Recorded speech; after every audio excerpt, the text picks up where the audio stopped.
Kannur ഏറ്റുകൊടുക്കയിൽ booth level officer ജീവനൊടുക്കിയ സംഭവത്തിൽ തിരഞ്ഞെടുപ്പ് കമ്മീഷൻ റിപ്പോർട്ട് തേടി. ജില്ലാ കളക്ടറോടാണ് റിപ്പോർട്ട് തേടിയത്. പയ്യന്നൂർ മണ്ഡലം 18-ാം ബൂത്ത് BLO അനീഷ് ജോർജാണ് ജീവനൊടുക്കിയത്. ജോലി സമ്മർദ്ദമെന്ന് കുടുംബം ആരോപണം ഉന്നയിച്ചിരുന്നു. കഴിഞ്ഞ കുറേയധികം ദിവസങ്ങളായി SIR ഫോമുമായി ബന്ധപ്പെട്ട ജോലി സമ്മർദ്ദം ഇയാൾ വീട്ടുകാരുമായി പങ്കുവച്ചിരുന്നു.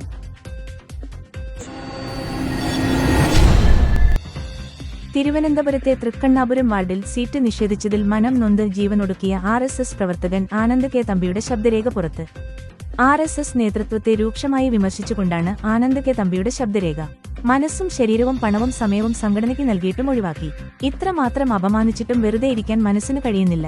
സുഹൃത്തുമായി നടത്തിയ സംഭാഷണമാണ് പുറത്തുവന്നത്.